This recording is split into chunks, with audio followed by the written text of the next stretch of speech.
नमस्कार स्टूडेंट, स्वागत है आपका हमारे यूट्यूब चैनल में। तो इस वीडियो में हम पढ़ने वाले हैं क्लास 7 का साइंस का चैप्टर नंबर 5 फूड सेफ्टी। तो फूड सेफ्टी का मीनिंग क्या होता है? खाने की सुरक्षा। तो इसी के बारे में हम लोग इस लेसन में पढ़ने वाले हैं। तो फर्स्ट ऑफ ऑल आपको यहाँ पे एक टेबल दिया है जिसे आपको खुद से कंप्लीट करना है। जैसे यहाँ पे फूड दिया है और nutrients obtain and functions in body. ठीक है, तो ये आप खुद से कीजिए। अब यहाँ पे लिखा क्या है आप वो समझिए। देखिए, हमारी बॉडी की प्रॉपर ग्रोथ के लिए हमें carbohydrates, fats, proteins, vitamins, minerals, fibre और वाटर, इन सब की ज़रूरत होती है। किस लिए? For the proper growth of the body. और ये सब हमें कहाँ से मिलता है? फूड मटेरियल जैसे वेट, ज्वार, pulses, rice, vegetables, fruits etcetera.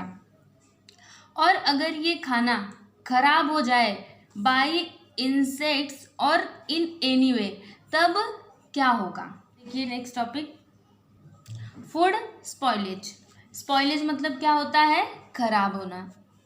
ठीक है, तो यहाँ पे देखिए क्या दिया है हमारा topic, factors responsible for food spoilage. मतलब कौन कौन से फैक्टर रिस्पॉन्सिबल होते हैं फूड स्पॉइलेज के लिए। देखिए यहाँ पे मैं आपको एक्सप्लेन कर दे रही हूँ, आप यहाँ पे जो लिखा है उसको एक बार पढ़ लीजिएगा। ठीक है, तो देखिए यहाँ पे क्या दिया है कि कभी कभी फ्रूट्स या फिर उसका स्किन क्या हो जाता है? ब्लैक कलर, मतलब काले कलर का हो जाता है। और कभी कभी फूड स्टफ में से बहुत ही बैड दुर्गंध आने लगती है। तो ये जो फूड है दुर्गंध वाला, ये हमारे खाने के लिए सूटेबल नहीं होता है। मतलब ऐसे फूड स्टफ्स को हम नहीं खा सकते। और कुछ नेचुरली फूड अवेलेबल हैं जो स्पॉइल हो जाते हैं। कैसे स्पॉइल होते हैं? By wrong handling. जैसे ओवर कुक, मतलब खाने को ज़्यादा पका देना। इम्प्रॉपरली स्टोर, से इन डैम्प प्लेस, उसको अच्छे से स्टोर करके ना रखना। जैसे कि उसको डैम्प प्लेस पे रखना। डैम्प मतलब क्या होता है? नमी वाले जगह पे रख देना। ठीक है, तो इस केसेस में क्या होता है? फूड मटेरियल्स की क्वालिटी खराब हो जाती है। देखिए यहाँ पे क्या है? डेट्रियोरेट्स, इसका मतलब होता है खराब हो जाना। और जो फूड स्टफ है वो ट्रांसपोर्टेशन के टाइम पे भी स्पॉइल हो सकता है। ओके, तो ये हो गया हमारा। अब हम नेक्स्ट पेज पे मूव करते हैं। देखिए यहाँ पे क्या दिया है, जो भी फूड स्टफ हम कंज्यूम करते हैं, चाहे वो एनिमल सोर्स हो या फिर प्लांट सोर्स हो। एनिमल सोर्स मतलब क्या होता है? जो हमें एनिमल्स से मिलता है। और प्लांट सोर्स मतलब क्या होता है? जो हमें प्लांट से मिलता है। वो बेस्ट क्वालिटी का होना चाहिए, अदरवाइज हम बीमार पड़ जाएंगे। और यहाँ पे देखिए क्या दिया है, food is said to be spoiled if there is a change in its colour, odour, texture, quality, taste and there is a loss of its nutrient content. देखिए फूड को हम स्पॉइलेज बोल सकते हैं कब? जब उसका कलर चेंज हो जाता है, उसका ऑर्डर चेंज हो जाता है, उसकी क्वालिटी चेंज हो जाती है और उसका टेस्ट चेंज हो जाता है, तब। फिर यहाँ पे देखिए क्या दिया है, आवर फेवरेट्स। देखिए ये क्या है? वड़ा पाव। और ये क्या है? पानी पूरी। तो कभी कभी क्या होता है, हम अपने फ्रेंड्स और फैमिली के साथ बाहर जाते हैं और माउथ वाटरिंग डिशेस को एंजॉय करते हैं। जैसे सेव पूरी हो गया, पानी पूरी, वड़ा पाव, पिज्ज़ा, बर्गर। लेकिन आपने कभी ये सोचा है कि ये जो सारी चीज़ें हैं वो कहाँ और कैसे बनाई जाती है? या फिर जो आपको देने वाला है उसके हाथ साफ रहते हैं या नहीं? और जिस वाटर से ये बनाया जाता है उस वाटर का सोर्स क्या है? आप इन सब सारी चीज़ों को अपने साइंस के टीचर के साथ डिस्कस कीजिए। फिर देखिए यहाँ पे नेक्स्ट क्या दिया है, which fruits in the picture appear to be good to eat, why. देखिए यहाँ पे ये जो पिक्चर दिया है इसमें से बताइए कौन सा फ्रूट खाने लायक है, क्यों? तो इसमें अगर देखा जाए तो ये वाला फ्रूट खाने लायक है क्या? नहीं है, क्योंकि देखिए यहाँ पे ये काला पड़ चुका है, कैसे पूरा सूख चुका है। तो अगर हम ये खाएंगे तो बीमार पड़ जाएंगे, इसलिए ये वाला फ्रूट खाने लायक नहीं है। अब देखिए इसमें लिखा क्या है हम वो समझते हैं। देखिए जो फूड मटेरियल्स होता है उसमें कई प्रकार के चेंजेस होते रहते हैं। जैसे फ्रूट्स टर्न ब्लैक, या फिर उसका टेस्ट चेंज हो जाता है। मीट बिकम्स सोर, मतलब जो मीट है वो खट्टा हो जाता है। सोर मीन्स व्हाट, खट्टा। और पीनट्स बिकम रैंसिड, और जो मूंगफली के दाने होते हैं वो रैंसिड हो जाते हैं। देखिए जब वो खराब हो जाते हैं और अगर हम उसको खाते हैं तो वो तीता तीता लगने लगता है। ठीक है, तो फूड मटेरियल्स के अंदर जो फैक्टर्स होते हैं उन्हीं की वजह से ये सारे चेंजेस होते रहते हैं। देखिए यहाँ पे आगे क्या दिया है कि जो फूड ग्रेन खेत में प्रोड्यूस होता है वो कई कारणों से डैमेज हो सकता है। उसके क्या क्या कारण है, देखिए इम्प्रॉपर हैंडलिंग, मतलब उसकी हैंडलिंग अच्छे से ना करना, improper storage, improper transportation etcetera. और कुछ फूड स्टफ ऐसे होते हैं जिसमें एसिडिक होता है या फिर अल्कलाइन होता है, जैसे कि मीट और मिल्क। फिर जब ये मेटल के कांटेक्ट में आते हैं तो इनमें केमिकल रिएक्शन होने के कारण ये खराब हो जाते हैं। और कुछ फूड स्टफ स्पॉइल हो सकते हैं, कैसे, बाय माइक्रो ऑर्गेनिज्म और insect from the surrounding air, water और सॉइल, मतलब माइक्रो ऑर्गेनिज्म से या फिर जो एयर, वाटर और सॉइल में इंसेक्ट्स होते हैं उनकी वजह से भी ये खराब हो सकते हैं। देखिए यहाँ पे हमारा नेक्स्ट टॉपिक क्या है, फूड वेस्टेज। तो फूड कहाँ और कैसे वेस्ट होता है उसके बारे में हम इसमें पढ़ने वाले हैं। तो देखिए यहाँ पे क्या लिखा है कि with the help of science and technology, मतलब साइंस और टेक्नोलॉजी की हेल्प से इंडिया में बहुत सारा फूड ग्रेन्स का प्रोडक्शन होता है एज कंपेयर टू बिफोर, मतलब पहले से अगर हम कंपेयर करें तो आज के समय में with the help of science and technology India में प्रोडक्शन तेजी से हो रहा है। जैसे सीरियल्स, मतलब अनाज, अन्न, fruits, vegetables, fish as well as milk and milk products. लेकिन इसके बावजूद भी बहुत सारे लोग ऐसे हैं हमारी कंट्री और पूरे वर्ल्ड में जिनको भूखे रहना पड़ता है, और कुछ लोग तो ऐसे हैं जिनको एक टाइम का भी खाना नहीं मिल पाता है। इसलिए हमारी ड्यूटी है कि हम खाने को वेस्ट होने से बचाएं। ठीक है, आप लोग भी कोशिश कीजिए कि खाना बर्बाद ना हो। अब यहाँ पे देखिए क्या है, क्वांटिटेटिव वेस्टेज ऑफ फूड। तो क्वांटिटेटिव वेस्टेज ऑफ फूड क्या होता है, यहाँ पे देखिए गलत तरीके से फार्मिंग करना, गलत तरीके से फार्मिंग करना, जैसे हैंड सोइंग ऑफ सीड्स, मतलब मुट्ठी से सीड्स को खेतों में डालना, इनएडिकेट थ्रेसिंग, मतलब दवाई करना, फिर improper storage and wrong method of distribution are some reasons for quantitative wastage of food. लेकिन इसके अलावा ज़्यादा फूड तो इसमें बर्बाद हो जाता है। किसमें, देखिए अगर हमारे घर पे कोई गेस्ट आ जाते हैं तो हम उनको जब खाना परोसते हैं, मतलब जब उनको देते हैं, तो जब उनका पेट भर जाता है फिर भी हम उनको रिक्वेस्ट करते हैं कि नहीं आप थोड़ा सा और खा लीजिए, तो क्या होता है वो भूख ना होने के बावजूद भी उसको खाता है। तो उस टाइम पे क्या हुआ, फूड का वेस्टेज ही हुआ ना, क्योंकि उसको भूख नहीं थी फिर भी उसने खाया। अगर वो खाना बचा रहता तो वो किसी और का पेट भर सकता था, है ना। तो ऐसे हमें फूड को बर्बाद नहीं करना चाहिए, जितनी भूख हो उतना ही खाएं, ज़्यादा ना खाएं, क्योंकि जो बचा हुआ फूड होगा वो किसी और का पेट भर सकता है।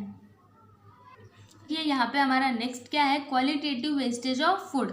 अब फूड की क्वालिटी कैसे वेस्ट होती है, देखिए गलत तरीके से फूड को प्रोटेक्ट करके रखना, और जो फूड प्रिजर्वेटिव्स हैं उनका ज़्यादा यूज़ करना, और ओवर कुकिंग, मतलब उसको ज़्यादा पका देना, और वेजिटेबल्स को काटने के बाद धोना, और मिस हैंडलिंग ऑफ फ्रूट्स, जो फ्रूट्स है जैसे ग्रेप्स एंड मैंगोज, इनका मिस हैंडलिंग, इसकी वजह से भी इनकी क्वालिटी वेस्ट हो जाती है। और miscalculation of the time required to transport food from producer to consumer, जो फूड के ट्रांसपोर्ट का टाइम है उसका मिस कैलकुलेशन होना, इसकी वजह से भी फूड की क्वालिटी वेस्ट हो जाती है। ये सारे कॉजेज हैं क्वालिटेटिव वेस्टेज ऑफ फूड। फिर देखिए यहाँ पे क्या दिया है कि what can you do to prevent food wastage and spoilage, मतलब आप क्या कर सकते हैं फूड को वेस्ट होने और उसको खराब होने से बचाने के लिए। तो यहाँ पे देखिए फर्स्ट पॉइंट में क्या दिया है कि आपको जितनी भूख हो उतना ही खाना लीजिए, मतलब जितना आप खा सकते हैं उतना ही लीजिए। अवॉइड ओवर कुकिंग, और खाना को ज़्यादा ओवर कुक ना करें। एंड थर्ड वन, जो खाना बचा हुआ है उसको आप फेंके ना, अगर संभव हो तो आप उसका रीयूज़ कर सकते हैं। जैसे बचा हुआ खाना रहता है तो उसको हम रेफ्रिजरेटर में रख देते हैं, फिर उसको सुबह खा सकते हैं ना। तो ऐसे ही हमें खाने को फेंकना नहीं चाहिए। फिर फोर्थ वन देखिए क्या है, मतलब जितने आपको ग्रेन, वेजिटेबल्स, फ्रूट्स, मिल्क की ज़रूरत हो उतना ही आप खरीदें, उससे ज़्यादा ना खरीदें, मतलब ज़्यादा खरीदने से बचें। और यहाँ पे देखिए फिफ्थ वन में क्या दिया है कि जो पेरिशेबल फूड स्टफ़ है, जैसे वेजिटेबल्स हो गया, फ्रूट्स हो गया, मिल्क हो गया, इसको अच्छे से स्टोर करके रखना चाहिए। और ये देखिए यहाँ पे सिक्स वन क्या दिया है, check the expiry date of bottle. देखिए कोई भी बॉटल आपके घर में रहता है तो आप उसका एक्सपायरी डेट चेक करते रहिए, ताकि आप उसको एक्सपायर होने से पहले ही यूज़ में ला सकें। क्योंकि जब वो एक्सपायर हो जाएगा तो ना आप उसको यूज़ कर सकते हैं या फिर कोई और भी उसको यूज़ नहीं कर सकता। इससे क्या होगा, वो फूड वेस्ट होगा ना, इसीलिए। फिर सेवन्थ में क्या दिया है कि जितना भी खाना आपने लिया है आप उस पूरे खाने को खा जाइए, आपके बर्तन में एक भी खाना छूटना नहीं चाहिए। देखिए यहाँ पे बहुत ही इम्पॉर्टेंट बात दी हुई है, 16 अक्टूबर वर्ल्ड फूड डे। 16 अक्टूबर को क्या होता है, वर्ल्ड फूड डे। ये किस लिए मनाया जाता है, देखिए, to work towards food security and avoid food wastage. अब हमारा नेक्स्ट टॉपिक है फूड स्टोरेज एंड प्रिजर्वेशन। यहाँ पे क्या दिया है कि फूड को सेफली स्टोर करके कैसे रख सकते हैं, इसके कई सारे मेथड्स हमें पता है, इनके बारे में हमने पढ़ा हुआ है। जैसे फ्रीजिंग हो गया, मतलब उसको फ्रिज में रखना। ड्राइंग, इट मीन्स उसको सुखा के रखना। बॉइलिंग, फिर एयर टाइट पैकिंग एक्सेट्रा। तो इन सारे मेथड से क्या होता है, जो उसके माइक्रो ऑर्गेनिज्म है उनकी ग्रोथ रुक जाती है या फिर धीमी हो जाती है, जिससे वो फूड खराब नहीं होता है। फूड प्रोटेक्शन और फूड प्रिजर्वेशन दोनों एक नहीं होता है, दोनों अलग अलग चीज़ें हैं। तो फूड प्रोटेक्शन क्या है, देखिए, ये जो भी फूड है उसमें माइक्रोबियल ग्रोथ ना हो और जो कीड़े होते हैं उनसे फूड को सुरक्षित रखना ही क्या कहलाता है, फूड प्रोटेक्शन, मतलब फूड को प्रोटेक्ट करके रखना। फिर नेक्स्ट वन क्या है, फूड प्रिजर्वेशन।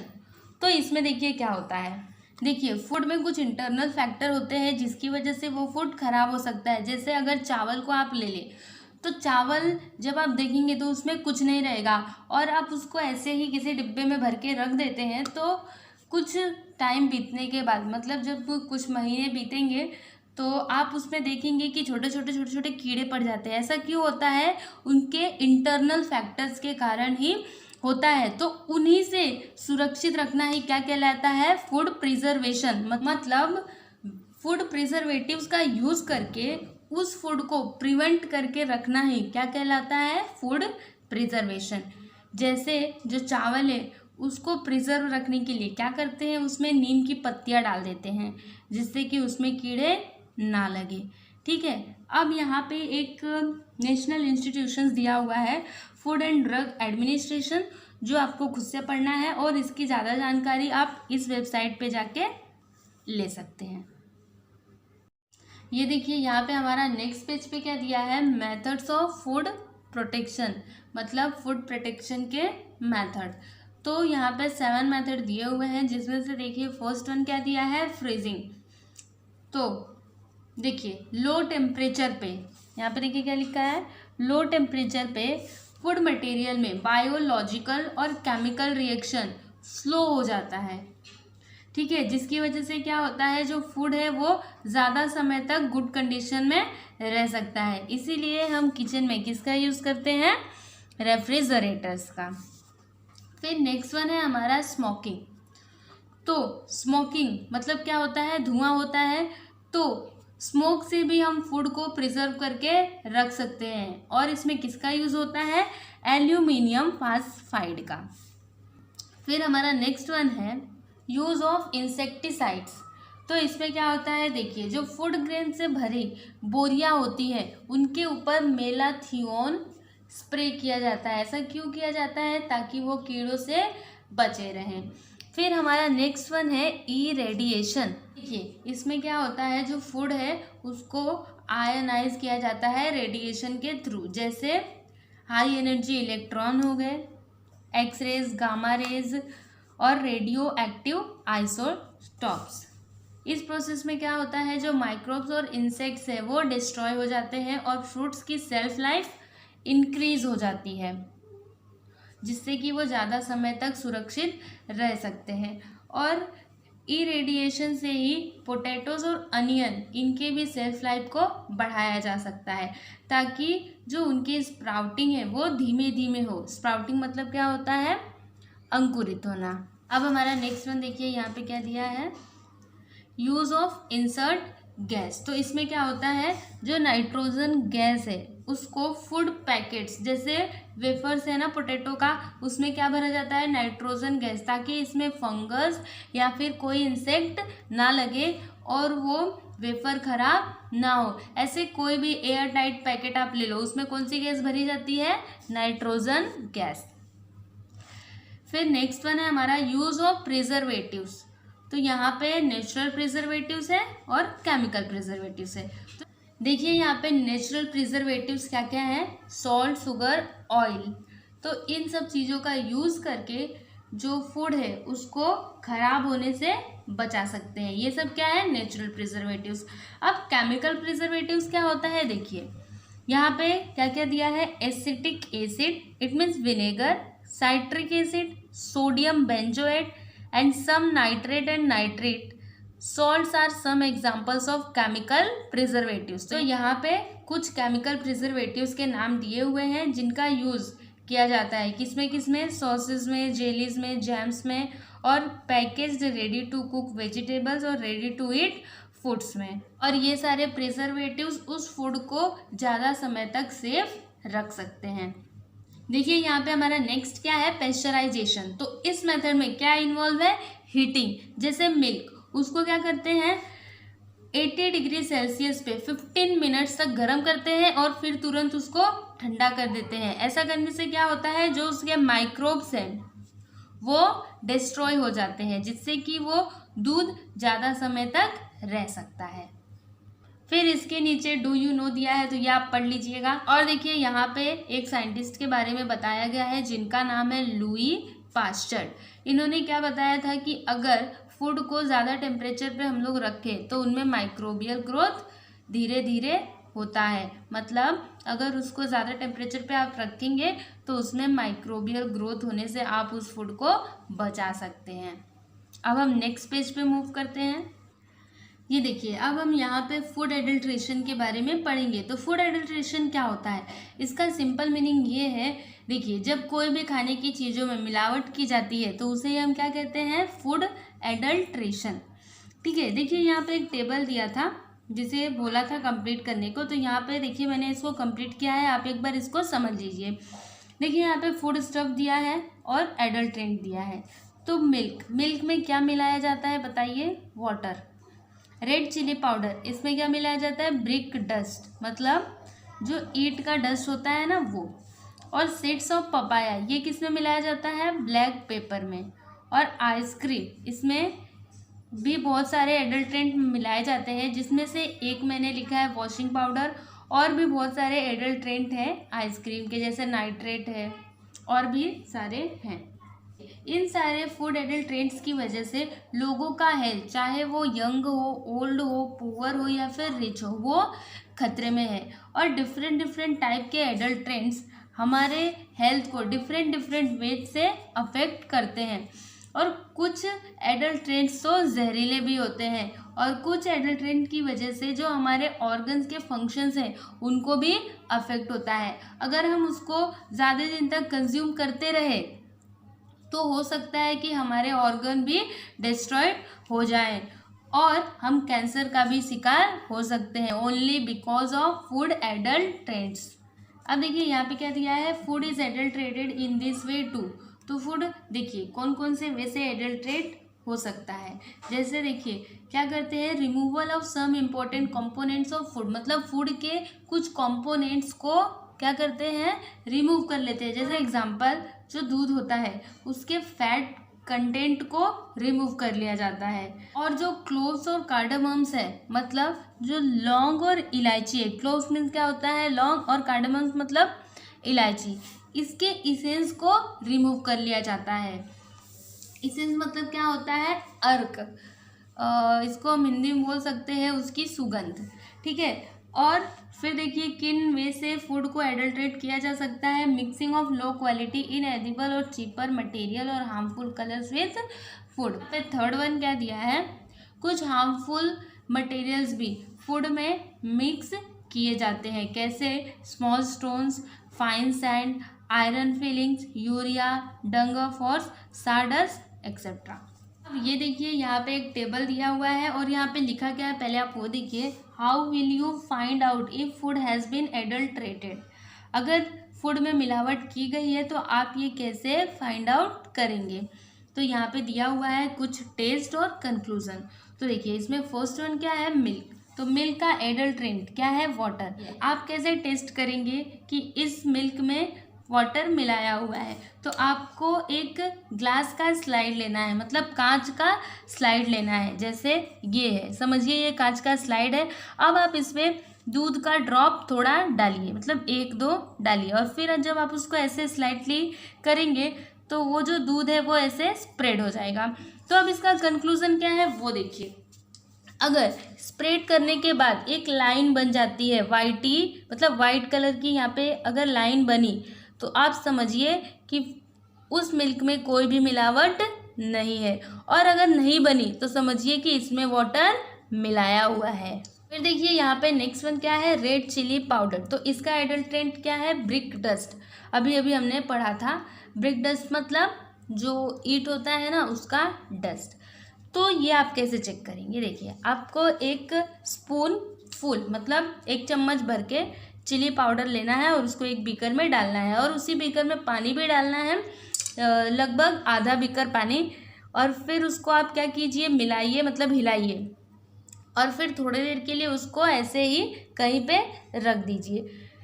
फिर देखिए इसका कंक्लूजन क्या है, कुछ समय बाद जब आप उसको देखेंगे तो अगर उस बीकर में नीचे, मतलब बीकर के बॉटम पे अगर रेड कलर का कोई लेयर बना है तो आप समझिए कि इसमें ब्रिक डस्ट मिलाया हुआ है, क्योंकि जो चीज़ भारी होती है वही पानी के अंदर चली जाती है। तो ब्रिक डस्ट तो भारी ही होगा ना, तो अगर उसमें ब्रिक डस्ट मिलाया होगा तो एक लाल कलर की लेयर उस बीकर के सरफेस पे बन जाएगी। तो आप समझिए कि इसमें ब्रिक डस्ट मिलाया हुआ है। और अगर ऐसा नहीं होता है तो आपका रेड चिली पाउडर एकदम शुद्ध है। देखिए नेक्स्ट वन क्या है यहाँ पे, टर्मरिक पाउडर। तो इसका एडल्ट्रेंट क्या है, मेटानिल येलो। तो ये आप कैसे टेस्ट करेंगे, देखिए आपको थोड़ा सा 1 चुटकी भर टर्मरिक पाउडर लेना है और आपको टेस्ट ट्यूब में डालना है और उसमें थोड़ा सा पानी डालना है। अब आप उसको थोड़ा हिलाइए उस मिक्सचर को, और फिर उसमें आपको कंसनट्रेटेड हाइड्रोक्लोरिक की कुछ बूंदें डालनी है। तो इसका कंक्लूजन क्या है ये देखिए, कंसनट्रेटेड हाइड्रोक्लोरिक उसमें ऐड करते ही वो जो मिक्सचर है वो रेड कलर का हो जाएगा। और अगर वो रेड कलर डिसअपियर नहीं होता है तो आप समझिए कि उसमें मेटानिल येलो प्रेजेंट है, इट मीन्स टर्मरिक पाउडर में मिलावट की गई है। यहाँ पे नेक्स्ट वन क्या है, रवा। रवा को हिंदी में हम सूजी भी बोलते हैं। तो इसका एडल्ट्रेंट क्या है, फाइन आयरन फिलिंग्स, मतलब जो लोहा होता है ना उसके छोटे छोटे टुकड़े। अब आप इसको कैसे टेस्ट कर सकते हैं, देखिए आपको एक मैग्नेट लेना है और उस रवे के ऊपर से आप इसको पास कीजिए, मतलब थोड़ा सा नज़दीक करके ऐसे पास कीजिए। और इसका कंक्लूजन क्या है, देखिए कि अगर उस मैग्नेट में कुछ पार्टिकल्स आके चिपक जाते हैं तो आप समझिए कि इसमें मिलावट की गई है, इसमें फाइन आयरन फिलिंग्स मिलाए गए हैं। पे डू यू नो दिया है और ऑलवेज रिमेंबर दिया है। तो डू यू नो मैं आपको ये शॉर्ट में समझा देती हूँ कि हमारी पार्लियामेंट में एक एक्ट पास हुआ है जिसका क्या नाम है, prevention of food adulteration act. और ये कब पास हुआ था, इन 1954 में। और इसमें समय समय पे बदलाव भी किए जाते हैं। और अमेंडमेंट एक्ट 1976 के अनुसार अगर कोई भी पर्सन खाने में मिलावट करता है तो उसको लाइफ इम्प्रिजनमेंट, मतलब आजीवन कारावास हो सकता है। और कोई भी प्रोडक्ट हो उस पे एकदम क्लियर सारी जानकारी होनी चाहिए, जैसे उसका एक्सपायरी डेट, उसको कैसे स्टोर करके रखना है, मतलब ये सारे इंस्ट्रक्शंस उस पर होने चाहिए। ये देखिए यहाँ पे ऑलवेज रिमेंबर, मतलब आपको हमेशा याद रखना चाहिए। क्या याद रखना चाहिए? देखिए फ्रूट्स होते हैं ना, उनको अट्रैक्टिव और टेस्टी बनाने के लिए उसमें कुछ केमिकल भी मिलाए जाते हैं। और जो मिल्क वेंडर्स है, मतलब दूध बेचने वाले, वो क्या करते हैं, उस मिल्क में यूरिया मिला देते हैं। क्यों? क्योंकि उसमें ऐसा लगे कि इसमें ज़्यादा फैट है। और जो शॉपकीपर है, मतलब दुकानदार, वो क्या करते हैं, जो प्रोडक्ट होता है ना फूड पैकेट्स, उसके ऊपर जो एक्सपायरी डेट लिखा होता है उसको चेंज कर देते हैं। क्यों चेंज करते हैं? ताकि उनको फाइनेंशियल लॉस ना हो। यहाँ पे देखिए फोर्थ वन क्या दिया है कि calcium carbide and some other chemicals are used to make fruits look more attractive. उसको ज़्यादा अट्रैक्टिव दिखाने के लिए किसका यूज़ किया जाता है? कैल्शियम कार्बाइड और कुछ केमिकल। जैसे फिर आपका देखिए सबसे लास्ट में क्या दिया है कि कोल्ड ड्रिंक्स में हार्मफुल केमिकल्स जैसे कार्बोनेटेड सोडा, फास्फोरिक एसिड, ये सारी चीज़ें मिलाई जाती हैं। ठीक है, तो इस तरह से आपका ये 5th चैप्टर कंप्लीट हुआ। तो अगर आपको ये वीडियो अच्छा लगा तो आप प्लीज़ हमारे वीडियो को लाइक कर दीजिए, शेयर कीजिए और चैनल को सब्सक्राइब करना ना भूलें। Thank you.